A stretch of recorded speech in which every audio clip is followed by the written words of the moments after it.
أعوذ بالله السميع العليم من الشيطان الرجيم. بسم الله الرحمن الرحيم. السلام عليكم ورحمة الله تعالى وبركاته. الحمد لله رب العالمين وبه نستعين على أمور الدنيا والدين والصلاة والسلام على أشرف الأنبياء والمرسلين سيدنا ومولانا محمد الرؤوف الرحيم وعلى آله وصحبه أجمعين. Rabbi shrah li sadri wa yassir li amri wahlul 'uqdatam min lisani yafqahu qawli. Subhanaka la ilma lana illa ma 'allamtana innaka antal alimul hakim. Wala hawla wala quwwata illa billahil aliyyil azim. A'udzu billahi minasy syaithanir rajim. Bismillahirrahmanirrahim. Laqad kana lakum fi Rasulillahi uswatun hasanah liman kana yarjullaha wal yawmal akhir wa dzakarallaha katsiran. La ilaha illallah wallahu akbar. Allahu akbar, Allahu akbar, walillahil hamd, amma ba'd. Yang saya hormati dan muliakan seluruh saf kepimpinan Masjid At-Taqwa, tuan-tuan guru, para alim ulama, para asatizah, Tuan Imam dan Tuan Bilal, para hadirin, hadirat, mukminin, mukminat, sedang jemaah yang dirahmati dan dikasihi oleh Allah Subhanahu wa taala sekalian.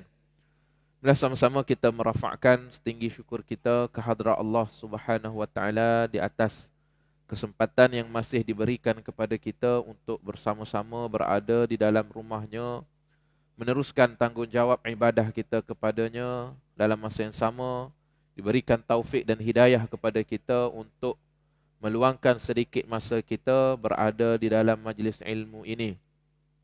InsyaAllah kita akan sambung kembali perbincangan kita berkaitan dengan kitab Syama'il Muhammadiyah untuk kita mengenali dengan lebih dekat Nabi kita sallallahu alaihi wasallam. Muslimin muslimat sekalian, perbincangan kita adalah pada bab yang ke-30, membicarakan berkenaan dengan buah-buahan yang dimakan oleh Rasulullah sallallahu alaihi wasallam. Dalam siri pertemuan kita yang terakhir, kita telah pun membacakan beberapa hadis, di mana di dalam hadis-hadis tersebut kita boleh simpulkan ada beberapa jenis makanan yang dimakan oleh baginda sallallahu alaihi wasallam. Sebagai ulangan untuk mengingatkan kembali kepada kita, antara makanan buah-buahan yang dimakan oleh baginda sallallahu alaihi wasallam pertamanya dinamakan dengan kisah. Kisah ini dia merupakan buah yang seperti mentimun, tetapi ukurannya lebih panjang kalau nak banding dengan mentimun kita. Kemudian yang keduanya rutab. Ini merupakan kurma yang baru sahaja masak. Itu disebut sebagai rutab. Lain daripada itu, antara buah-buahan yang dimakan oleh baginda lagi, bitikh. Yang dikehendaki dengan bitikh di sini iaitu tembikai. Buah tembikai merupakan juga buah yang dimakan oleh Nabi. Dan ada lagi makanan yang lain, antaranya dinamakan dengan khirbis. Khirbis ini bahasa mudahnya diterjemahkan dengan buah melon, ataupun boleh jugalah kalau kita nak katakan tembikai susu. Ini merupakan antara makanan yang dimakan oleh baginda sallallahu alaihi wasallam. Kemudian dalam hadis yang terakhir yang sempat kita bacakan dalam pertemuan yang lepas, berkenaan dengan kaedah Nabi kita sallallahu alaihi wasallam untuk memastikan bahawa kebun di Madinah mengeluarkan hasil yang banyak, Nabi kita sallallahu alaihi wasallam membaca doa supaya Allah Taala memberikan keberkatan kepada bumi Madinah dan ditambah akan hasil daripada buah-buahan Madinah. Dan Nabi sallallahu alaihi wasallam bertawassul ataupun bertabaruk dengan doa yang pernah diminta oleh Nabi Ibrahim alaihissalam ketika mana baginda mula-mula datang ke Makkah Al-Mukarramah.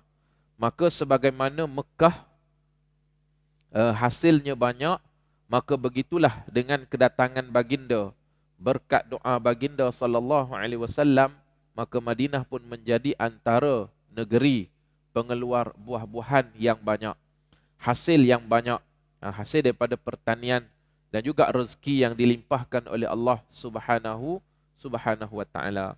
Baik. Jadi malam ini kita sambung pada hadis yang ke-156.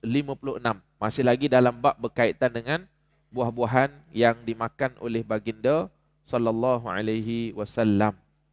Hadis yang ke-156 kata Al-Imam At-Tirmizi rahmatullah alaih, Ar-Rubai' binti Muawis bin Afra berkata, radhiyallahu anha berkata, Ba'athani Mu'adz bin Afra'a biqina'in min rutabin wa alayhi ajrin min kitha'in zughbin wa kana an-nabiyyu sallallahu alaihi wasallam yuhibbu al-kitha' fa ataituhu bihi wa fi riwayatin biha wa indahu hilyatun qad qadimat alayhi min al-bahraini famala'a yadahu minha fa'atanihi. Kata Rubai'. Rubai' ini merupakan sahabiah. Dia perempuan, anak kepada Muawis bin Afra. Kemudian yang suruh dia ini, nama dia Muaz bin Afra. Ini merupakan pak saudara dia, adik-beradik kepada ayah dia. Pak saudara dia ini yang merupakan adik-beradik dengan ayah dia, menyuruh Ar-Rubai' tadi membawa sepiring kurma yang baru masak dengan kisah kecil berbulu halus untuk Rasulullah sallallahu alaihi wasallam. Baginda begitu menyukai kisah. Aku membawa piring berisi kisah itu ke hadapan baginda sallallahu alaihi wasallam. Pada masa itu, di samping Rasulullah sallallahu alaihi wasallam ada perhiasan dari Bahrain. Baginda mengambil segenggam penuh perhiasan itu lalu memberikannya kepadaku.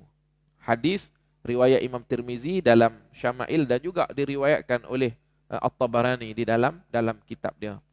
Muslimin muslimat sekalian, maka Rubai' apabila diperintahkan oleh pak saudara dia supaya berjumpa dengan Nabi sallallahu alaihi wasallam, dia pergi berjumpa dan ketika itu dikirim dua jenis makanan. Satu kurma yang baru masak rutab dan juga satu lagi kisah. Kisah sebagaimana yang kita sudah maklumlah, buah yang seumpama dengan buah mentimun, tetapi dia lebih panjang dia dari segi saiz dia kalau nak dibandingkan dengan mentimun. Jadi kata dia Rasulullah suka dengan hadiah yang diberikan kepada baginda sallallahu alaihi wasallam. Baginda terima. Jadi yang ni kita dah bincang dah, rutab dan juga kisah ini kita dah bincang. Cumanya ada penambahan di sini berkaitan dengan bagaimana cara Nabi sallallahu alaihi wasallam membalas perbuatan baik hadiah yang diberikan oleh orang. Maka yang bawa hadiah itu adalah seorang kanak-kanak perempuan. Sahabiah ni dia muda lagi ketika ini. Daripada mana kita tahu dia ni seorang yang muda? Kerana Rubai' ini dia merupakan anak kepada, dia seorang sahabat wanita daripada kalangan Ansar yang juga merupakan anak kepada Muawis radhiyallahu anhu. Muawis bin Afra, ayah dia ni beserta dengan Muaz bin Afra, adik-beradik kepada ayah dia ni, maknanya pak saudara kepada Rubai' ini. Tuan-tuan sekalian, dua-dua inilah yang merupakan orang yang membunuh Abu Jahal di dalam peristiwa peperangan Badar Al-Kubra. Abu Jahal dibunuh oleh orang biasa sahaja, orang muda ketika itu. Kalau kita baca kitab Rahim Maktum, menyebut bahawa dibunuh oleh dua pemuda. Siapa pemuda itu? Nama dia Muaz dan juga Muawis. Dua beradik ni, bin Afra. Kedua-dua anak kepada Afra. Jadi, oleh kerana dalam riwayat menyebut ketika mana peperangan Badar tahun kedua Hijrah, ayah kepada Rubai' ini masih lagi muda. Disebut sebagai remaja, disebut sebagai orang muda. Bermakna kita berdapat faham bahawa Rubai' ketika ini masih lagi muda lah, kecil lagi. Dia bawa hadiah. Bawa hadiah kerana pak saudara dia yang juga merupakan salah seorang pembunuh Abu Jahal tu. Bawa hadiah kepada Rasulullah sallallahu alaihi wasallam. Baik. Jadinya apabila baginda sallallahu alaihi wasallam menerima hadiah tersebut, ketika itu Nabi adalah menerima barangan perhiasan daripada Bahrain. Lalu Nabi memberikan kepada Rubai' sebagai hadiah kepada dia. Maka kata ulama, tindakan Rasulullah sallallahu alaihi wasallam menunjukkan baginda seorang yang begitu rahmah, seorang yang begitu pengasih kepada anak-anak kecil. Maka apabila baginda mendapati bahawa yang datang memberikan hadiah itu anak kecil, anak perempuan. Maka baginda memberikan hadiah yang munasabah, sangat munasabah dengan seorang anak perempuan, iaitu diberikan perhiasan. Satu genggam perhiasan diberikan untuk anak ini, maka seronoklah Rubai' ini apabila dia mendapat hadiah daripada Rasulullah sallallahu alaihi wasallam. Maka apa yang kita belajar daripada tindakan Nabi ini? Pertamanya ialah apabila orang memberi hadiah kepada kita, digalakkan untuk kita membalas balik dengan apa yang kita ada. Hadiah kepada orang yang memberikan hadiah kepada kita, ataupun mungkin wakil dia. Kalau ketika ini Rubai' ini adalah seorang wakil kepada pak saudara dia, Nabi berikan hadiah sebagai tanda mata, sebagai tanda keseronokan baginda sallallahu alaihi wasallam menerima pemberian. Dan apabila nak memberikan hadiah, pilih hadiah yang munasabah dengan orang yang kita nak bagi. Jangan main bagi macam tu sahaja. Tengok latar belakang orang ni, apa keperluan dia, apa yang dia suka, maka kita beri hadiah benda yang munasabah. Sebab itu kata ulama, wa fihi kamalul munasabah. Pada cara Rasulullah sallallahu alaihi wasallam memberikan hadiah itu menggambarkan sangat sempurna tindakan baginda sallallahu alaihi wasallam. Memang sesuai, memang cocoklah hadiah yang diberikan dengan orang yang datang memberi makanan buah-buahan kepada baginda sallallahu alaihi wasallam. Baik. Ini merupakan kita kata sisi lain berkaitan dengan pengajaran, selain daripada kita mengetahui makanan yang menjadi kebiasaan dimakan oleh baginda sallallahu alaihi wasallam dari segi buah-buahannya. Maknanya tuan-tuan sekalian, sahabat-sahabat ni dia tahu apa kegemaran Rasulullah. Maka bila nak beri makanan, nak beri buah-buahan kepada Rasulullah, dia beri yang Rasulullah sallallahu alaihi wasallam suka. Dan itulah sepatutnya cara kita. Apabila kita nak memberi kepada orang yang kita sayang, guru-guru kita, para alim ulama kan, ahli-ahli agama, ataupun orang-orang yang dihormati dalam masyarakat contohnya. Bila kita nak memberi, kita kena study sikit. Tengok apa kegemaran dia, tengok apa kesukaan dia, maka itu lebih bermanfaat dan lebih dihargai.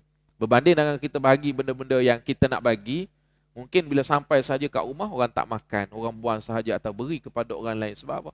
Mungkin kerana dia tidak suka, dia tidak gemar, tidak biasa dengan makanan tersebut. Jadi ini merupakan kita kata satu gambaran bagaimana adab budi pekerti para sahabat dengan Rasulullah sallallahu alaihi wasallam. Baik. Jadi yang tambahan kita sebut tadi, maknanya maklumat tambahan dari segi sejarah lah. Ayah kepada Rubai' ini Muawis bin Afra, dan juga adik-beradik dia seorang lagi Muaz bin Afra. Kedua-dua inilah yang menyebabkan Abu Jahal meninggal dunia. Cumanya bukan mereka yang sudahkan. Mereka berdua ni pegang, rebahkan, pancung Abu Jahal, jatuhkan Abu Jahal, tetapi Abu Jahal masih lagi tidak mati. Seorang sahabat Nabi, nama dia Abdullah bin Mas'ud, Nabi suruh dia supaya pergi cek, tengok Abu Jahal macam mana keadaan dia. Pergi tengok, Abu Jahal tengah menggelupu. Nak mati dah tapi tak mati lagi. Jadi ketika itu disudahkan, dipancung, diputuskan kepala oleh Abdullah bin Mas'ud radhiyallahu anhu. Jadi 3 orang lah yang terlibat di dalam membunuh Abu Jahal.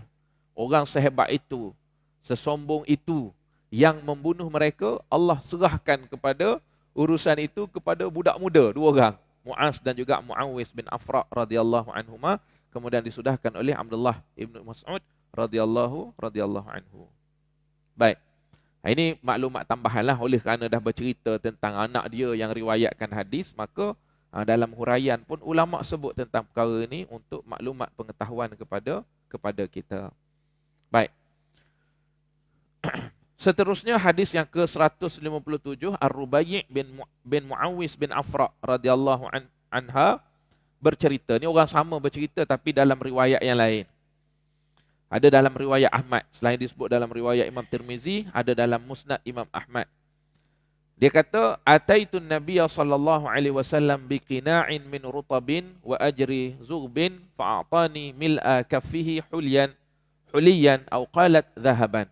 Aku datang menemui Rasulullah sallallahu alaihi wasallam membawa sepiring kurma yang baru masak dengan sesuatu, yakni seperti mentimun kecil. berbulu halus, yakni qitha lah, merujuk pada hadis yang tadi. Lalu baginda membalas dengan memberi aku segenggam penuh perhiasan ataupun emas. Ada sikit penambahan dalam hadis ni. Perawinya sama, Rubai'.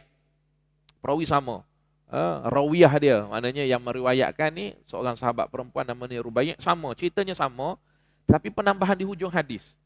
Maka mungkin sebab itulah Imam Tirmizi sekali lagi mengulangi menyebutkan tentang hadis ini dan diambil daripada riwayat yang lain, riwayat Imam Ahmad. Jadi ada sedikit penambahan di hujung. Bagi ulama itu satu nilai yang besar untuk menghuraikan hadis.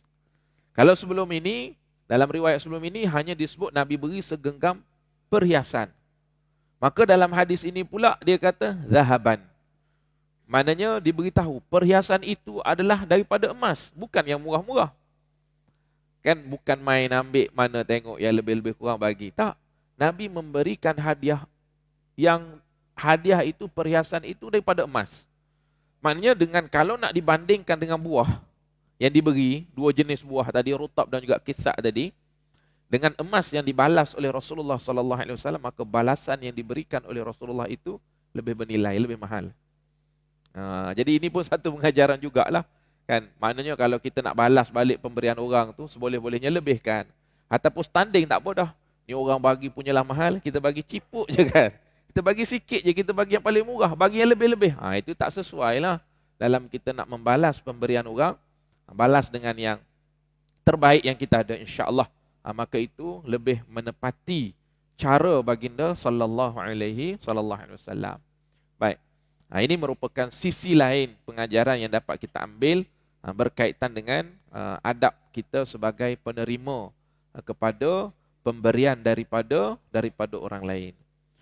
Muslimin muslimat yang dirahmati dan dikasihi oleh Allah Subhanahu wa taala sekalian, takat itu sahaja bab berkaitan dengan buah-buahan yang dimakan oleh Rasulullah sallallahu alaihi wasallam.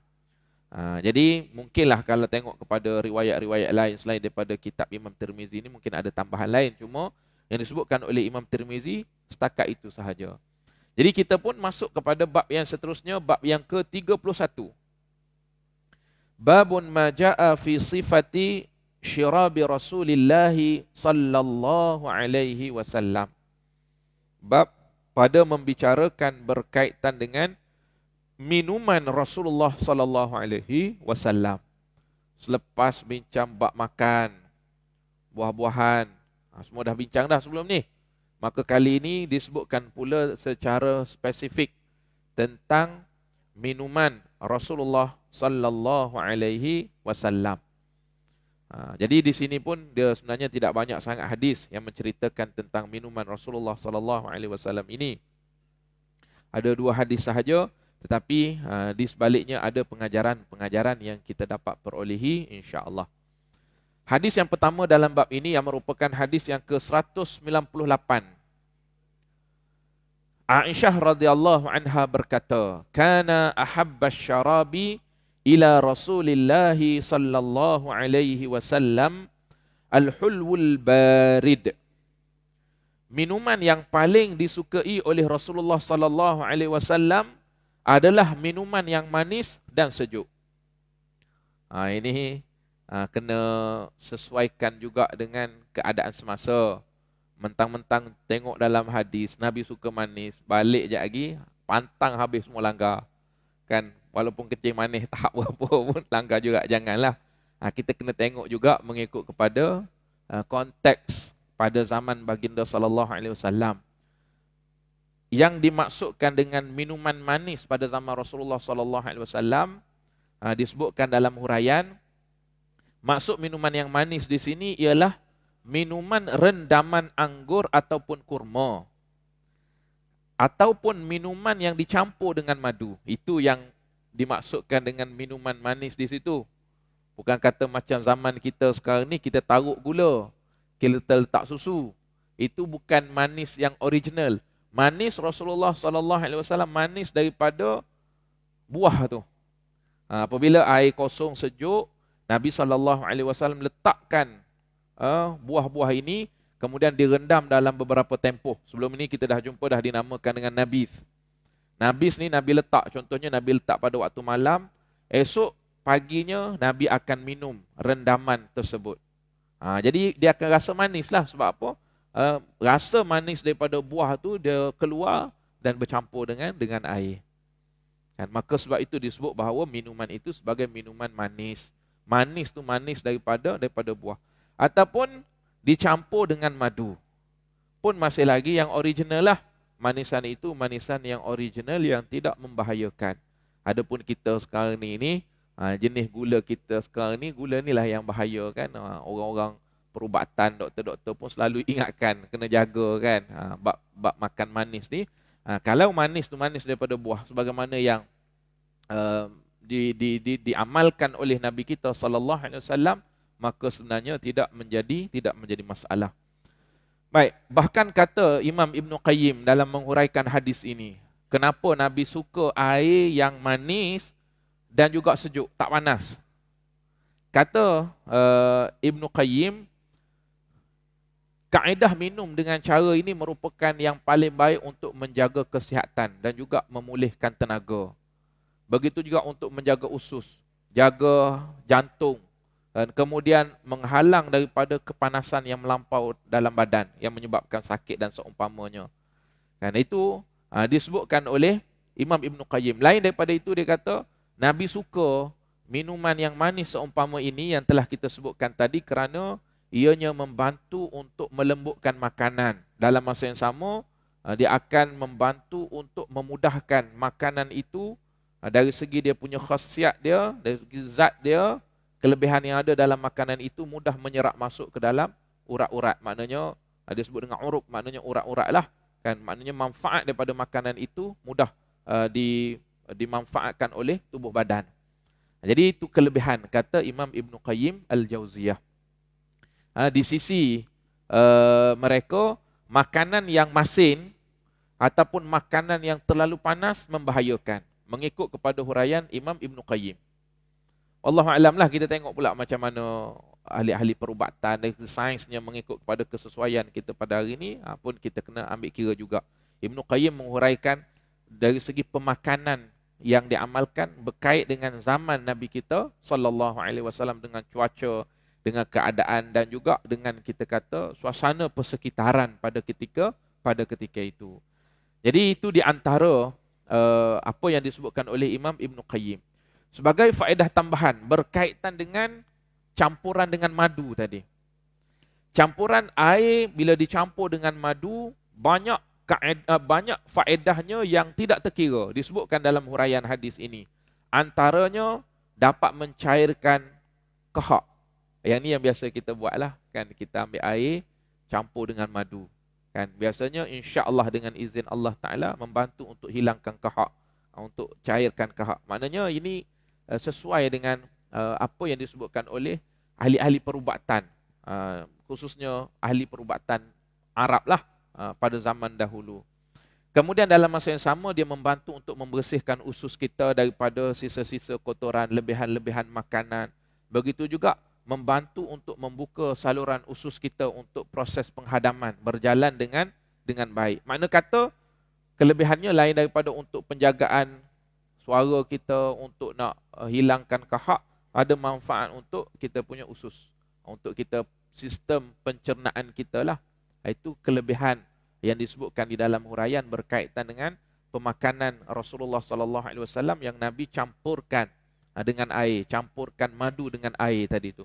Jadi manis yang dimaksudkan dalam hadis ini jangan salah faham. Bukan manis kita hentam gula kan sampai 3 sudu sekali letak dalam satu gelas, satu cawan kan. Yang tu kata nak ikut sunnah, itu bukan ikut sunnah tu. Kan? Itu punah tu kan. Itu akan membahayakan kita. Jadi manis yang dimaksudkan dalam hadis ni kita kena faham bahawa manis yang original, yang asli daripada kurma ataupun daripada madu. Madu pun madu yang original. Masalah kita sekarang ni kita guna madu juga, tapi madu tu sendiri orang dah campur gula dah. Kan dah banyak madu yang tiruan. Situ pun dah jadi bahaya dah. Kan? Jadi semua ini perlu kita perhalusilah. Kita kata nak mengikuti sunnah, jangan kita faham secara literal sahaja. Jangan faham secara luaran sahaja, tapi mengikut kepada huraian yang dikemukakan sebagaimana yang kita jelaskan tadi. Baik. Tetapi disebutkan di sini sebagai tambahan, mungkin berguna untuk kita lakukan tips kesihatan berkaitan dengan air yang dicampur dengan madu tadi itu. Kalau sekiranya orang ada penyakit yang berpunca daripada bawaan nyamuk, bahaya. Disebutkan lakinnahu yadurru sahiba as-safra. Orang yang ada penyakit yang berpunca daripada nyamuk, macam kalau kita mungkin penyakit apa, denggi kan, punca daripada nyamuk. Yang ni bahaya bila diminum air dicampur dengan madu. Ini disebut dalam kitab lah.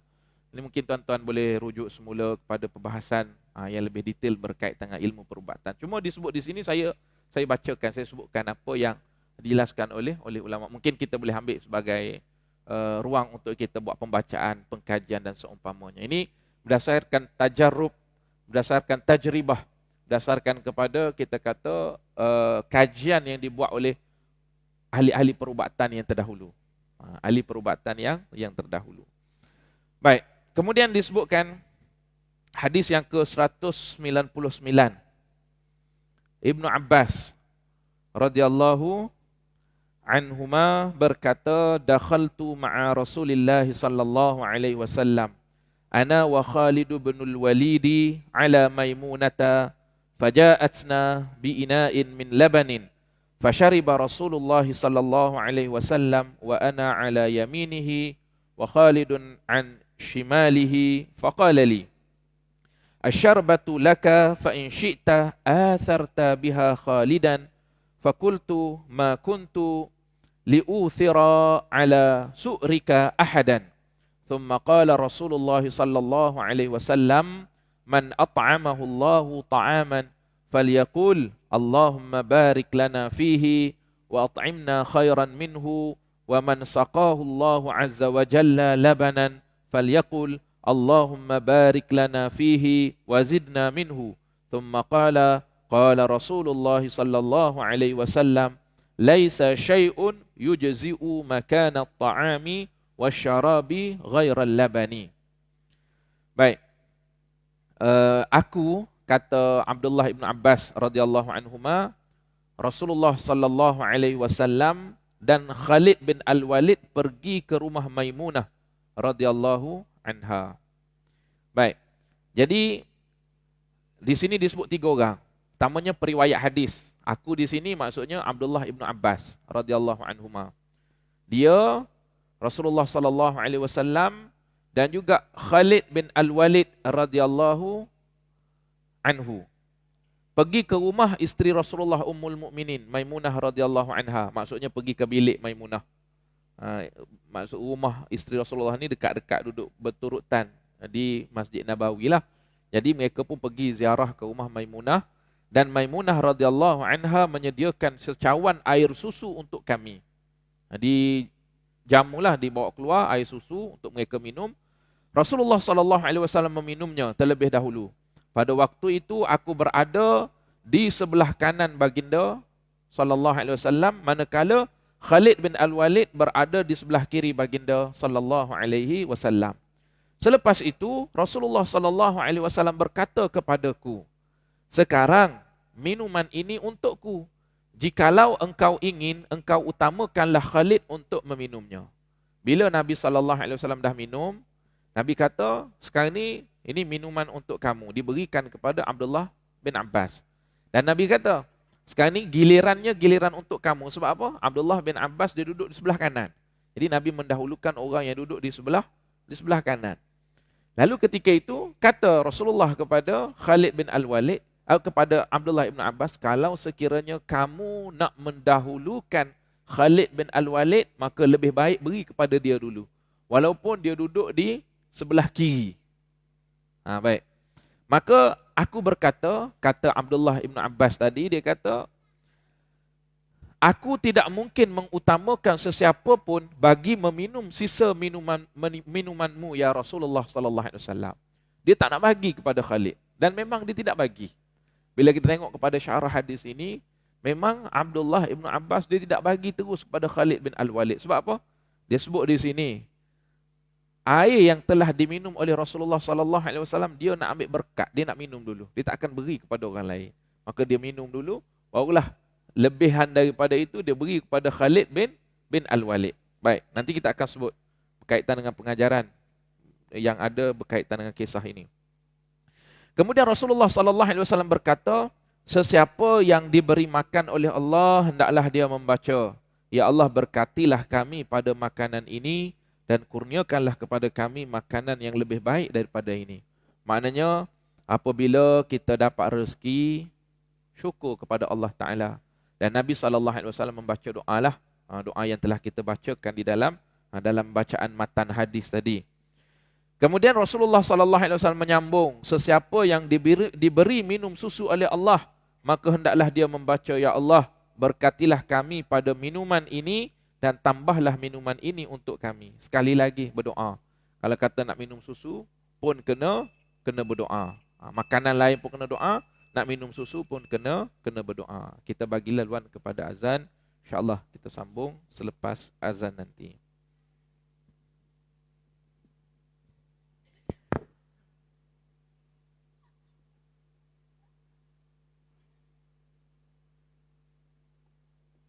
A'udzubillahi minasyaitonirrajim. Bismillahirrahmanirrahim.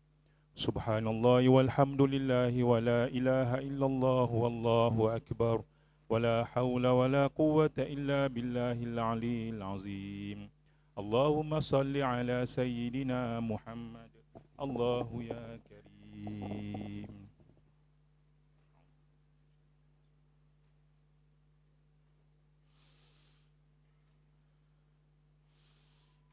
Allahu Akbar, Allahu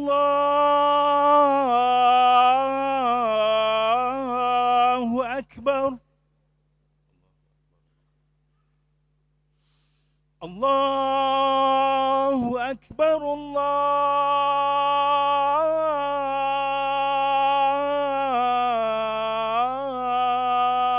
Akbar.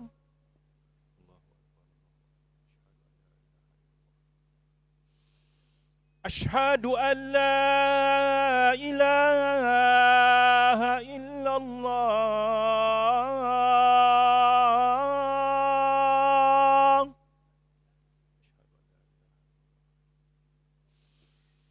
Ashhadu an la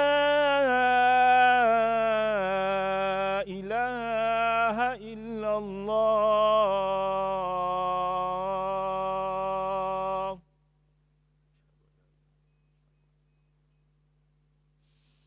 Ashhadu anna Muhammadar Rasulullah. Ashhadu anna Muhammadar Rasulullah.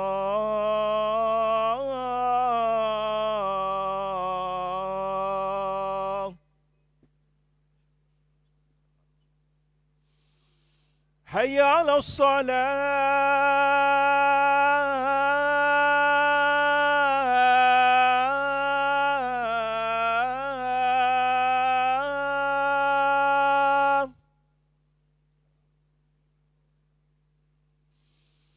Hayya 'alas salah.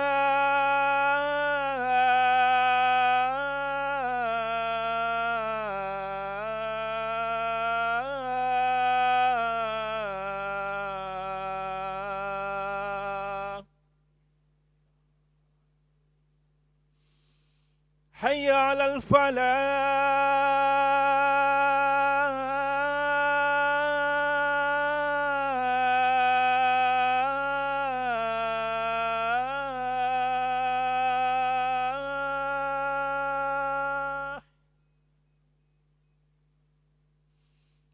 Hayya 'alal falah.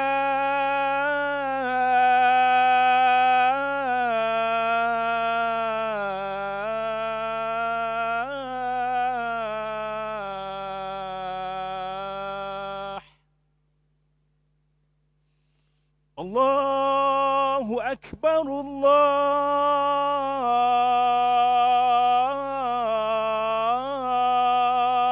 Akbar.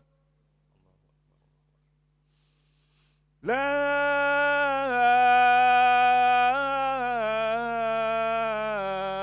ilaha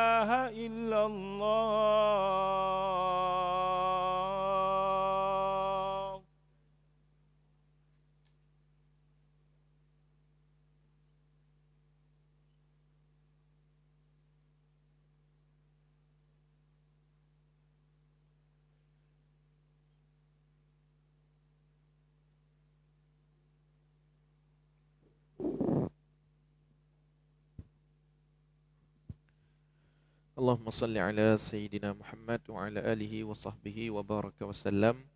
Muslimin muslimat yang dirahmati dan dikasihi oleh Allah Subhanahu wa taala sekalian, maka Nabi menyebut apabila seseorang mendapat rezeki susu. Sebab apa? Sebab dihidangkan susu.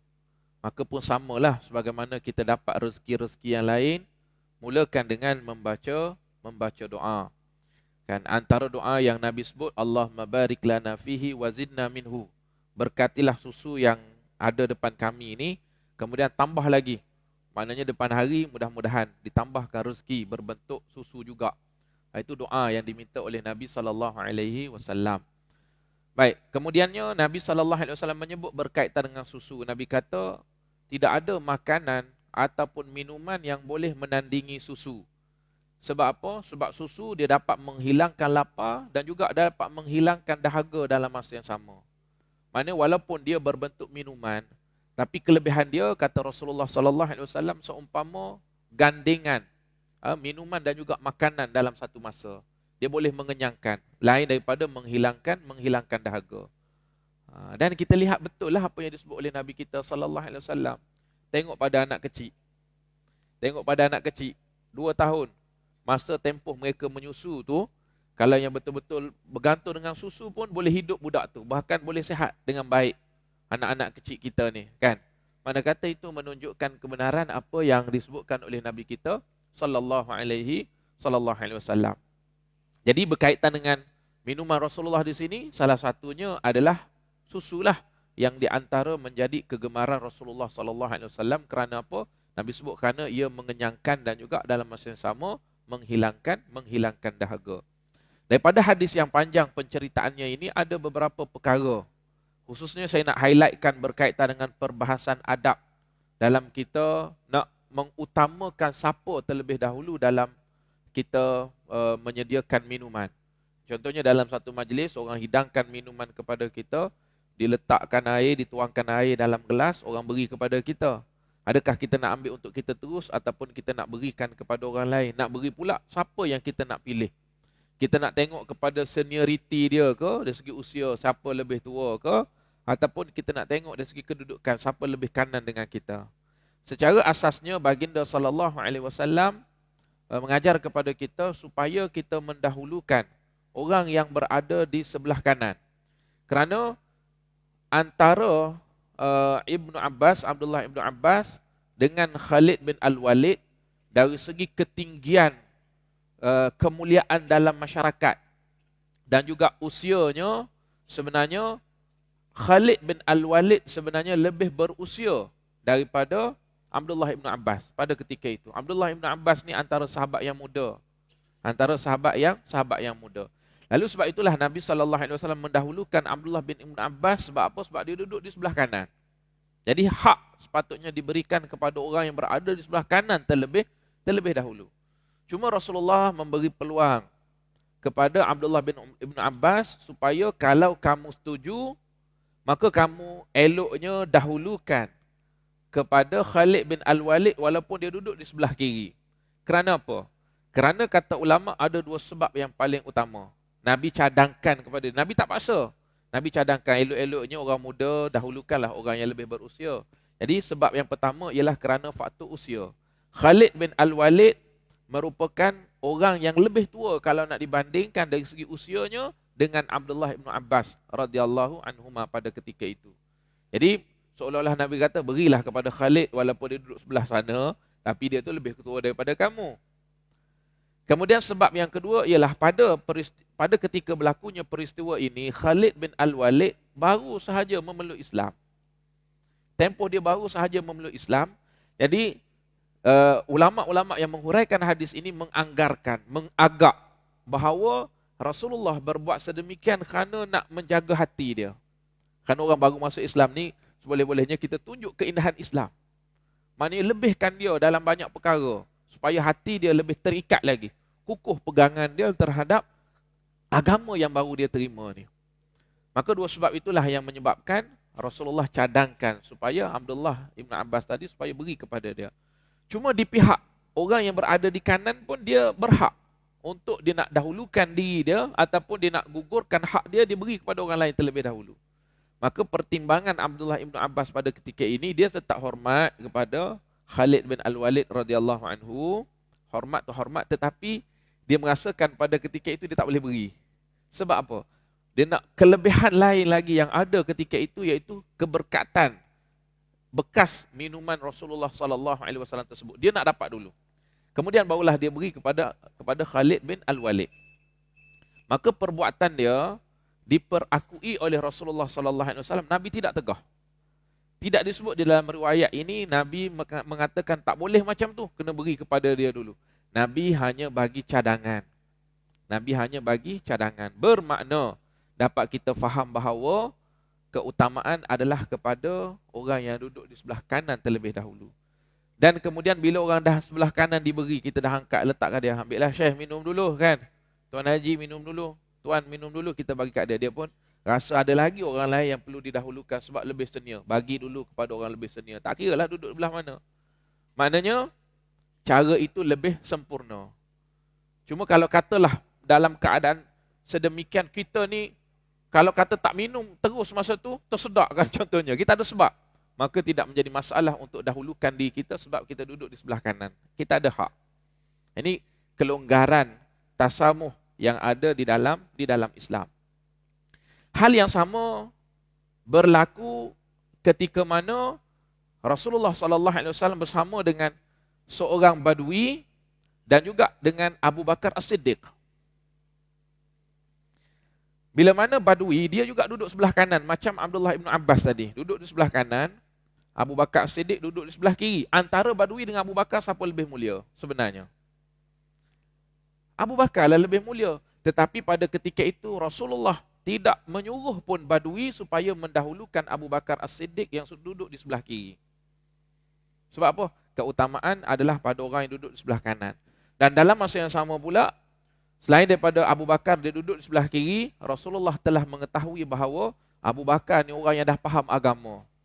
Dia tak kisah dia ini didahulukan ataupun tidak, kerana keutamaannya adalah berkait dengan bagaimana dia dengan Allah Ta'ala. Soal manusia tak sanjung dia, tak utamakan dia, pada dia itu bukan satu masalah. Dan Abu Bakar As-Siddiq imannya telah pun sempurna, solid dah. Maka tidak timbul isu lah kalau sekiranya baginda mendahulukan badui yang berada di kanan baginda, kerana kanan itu yang lebih diutamakan. Maka daripada sinilah ulama pun kiaskanlah berkaitan dengan adab-adab yang lain. Sebagai contoh, berkait dengan majlis ilmu. Dalam sesuatu majlis ilmu, kalau sekiranya ada orang yang terlebih dahulu berada di bahagian hadapan. Orang kalau betul-betul nak ilmu, dia bubuk duduk depan. Kita sekarang ni tak timbul isu bubuk kat depan, kita akan bubuk duduk belakang. Itu kita lah. Style orang dulu-dulu kalau belajar, mesti mereka akan berebut untuk duduk pada bahagian hadapan. Maka mungkinlah yang duduk di bahagian hadapan itu orang biasa. Orang yang rendah lah. Tiba-tiba bila kawasan depan dah dipenuhi oleh orang yang biasa-biasa, datang orang-orang mulia, VIP ke apa ke, maka pada ketika itu tidak boleh untuk kita arahkan orang lain yang duduk di depan tadi pergi ke belakang, diganti dengan orang-orang mulia, orang-orang yang mempunyai nama VIP untuk mengambil alih tempat di hadapan. Itu tidak dibenarkan. Bersandarkan kepada apa yang berlaku dalam riwayat ini dan juga dalam riwayat yang berkaitan dengan seorang badui dengan Abu Bakar As-Siddiq radhiyallahu anhu tadi. Maknanya siapa datang lewat kena duduk belakang lah, kan? Cuma kalau sekiranya orang yang mempunyai hak, dia duduk di depan dah, dia tengok ada orang alim, lebih alim daripada dia, ataupun orang yang mempunyai kesulitan kalau duduk belakang, ada masalah penglihatan, pendengaran, kan? Maka kalau dia dengan rela hati dia bangun, kan, disuruh orang lain supaya pergi depan, yang itu tidak menjadi masalah. Seumpama keizinan yang diminta oleh Rasulullah kepada Abdullah bin Abbas tadi untuk beri keutamaan kepada orang lain. Tapi syarat persetujuan daripada dia. Kalau dia tidak bersetuju, kita tidak dibenarkan untuk kita tarik dia ke, paksa dia pergi duduk di belakang. Bahkan dalam fiqah kita, fiqah mazhab Syafi'i, ulama-ulama kita menyebut, ada anak-anak yang telah pun mumayyiz, yang berwuduk dengan sempurna, yang sah sembahyang dia, Apabila dia duduk di saf hadapan bersama dengan orang dewasa, kita orang dewasa tidak dibenarkan untuk tarik anak ini pergi letak di saf belakang, kita ambil alih tempat dia. Tidak dibenarkan dalam agama. Kan? Ini merupakan hak dia. Sebab dia dah sah sembahyang. Dia boleh dia jadi ahli solat dah dia. Dia ambil tempat, dia datang awal, maka dia berhak untuk duduk di depan. Kita yang datang lewat, walaupun kita lebih senior, kita kena duduk di belakang. Walaupun kita ahli jawatankuasa masjid. Kan? Ini merupakan kehalusan nilai adab yang diajarkan oleh agama, sehingga kan Rasulullah minta izin, cadangkan kepada Abdullah bin Abbas, kerana itu adalah hak dia, sebab dia duduk di sebelah kanan. Dia yang perlu diutamakan.